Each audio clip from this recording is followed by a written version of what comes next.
Como introducción a su libro, Larson nos da respuesta a la pregunta de ¿qué es el cálculo? Para comenzar, desde un punto de vista elemental, podemos considerar el cálculo infinitesimal como una máquina de límites, que genera fórmulas nuevas a partir de las viejas. En realidad, el estudio de esta materia lleva consigo tres etapas matemáticas distintas: las matemáticas previas al cálculo, el concepto del límite que veremos más tarde y como tal el cálculo infinitesimal. Para complementar esta definición podemos observar la que tenemos en pantalla. El cálculo es un algoritmo desarrollado en el campo de la matemática que incluye el estudio de límites, derivadas, integrales y series infinitas. El cálculo es el estudio del cambio. Larson se encarga de sentar las bases del cálculo en este primer capítulo, donde estudiaremos la recta real, el plano cartesiano y las funciones. El primer concepto es el de la recta real, un eje o estrategia donde podemos ubicar los números reales que además pueden llegar a ser ordenados.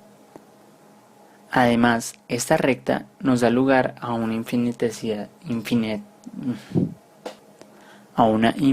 de posibilidades, como lo son las desigualdades que nos ayudarán más tarde a entender el concepto de función. Luego de introducirnos con la recta real, Larson nos presenta el concepto del plano cartesiano, donde la recta real se presenta en dos formas, como lo son el eje X y además el eje Y. Este plano cartesiano es muy importante en el estudio de la matemática.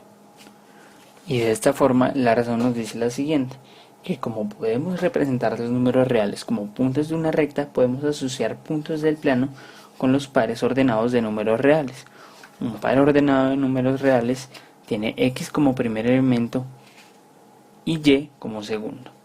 El modelo para su representación se llama sistema coordenado rectangular o el que conocemos como plano cartesiano,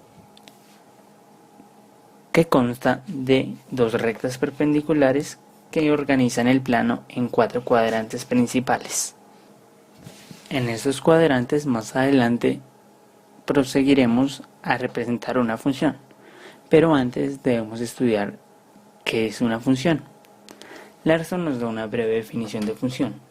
Una función f de un conjunto X en otro Y es una correspondencia que asigna a cada elemento X de X exactamente un elemento Y de Y. Diremos que Y es la imagen de X bajo F, denotado como f de X.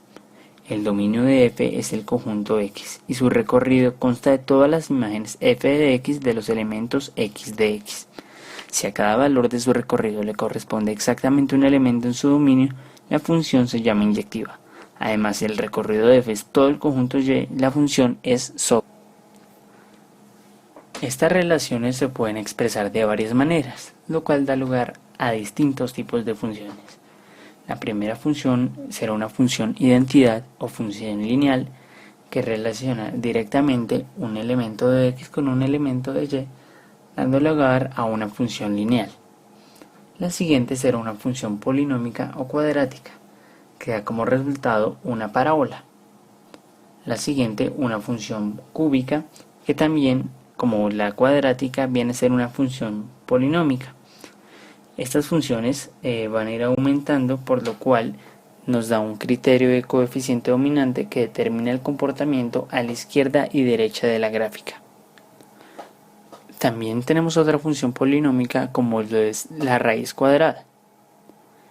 Esta es una función polinómica especial ya que no estamos elevando sino disminuyendo nuestro coeficiente. La siguiente función a analizar es una función que será simétrica a ambos lados del eje Y o del eje X dependiendo de nuestra relación, a la que llamaremos función valor absoluto. La siguiente, la llamada función racional, es aquella en la que, como podemos expresar un número racional como cociente de dos enteros, una función racional es expresable como cociente de dos polinomios. La siguiente es la función seno y la función coseno, que llamamos funciones trigonométricas. Estas funciones elementales que hemos visto serán analizadas más adelante a fondo.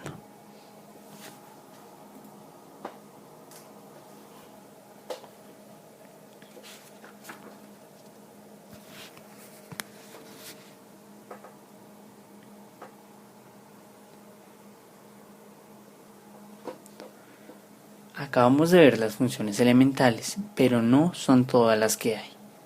Otro importante concepto es que vimos que en esta sección hay diversos tipos de simetría. En la terminología de funciones decimos que una función es par si su gráfica es simétrica respecto al eje Y, y diremos que es impar si su gráfica es simétrica respecto al origen. Se pueden presentar casos en los que no sea ninguna de las dos cuando no presentemos como tal una simetría.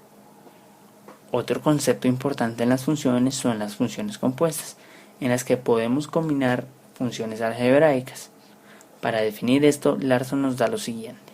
Sean f y g funciones tales que el recorrido de g está en el dominio de f, entonces la función dada por f por g de x es igual a f de g de x, a lo cual llamamos la función compuesta de f con g. Es importante constatar que la composición de f con g puede no ser igual que la de g con f.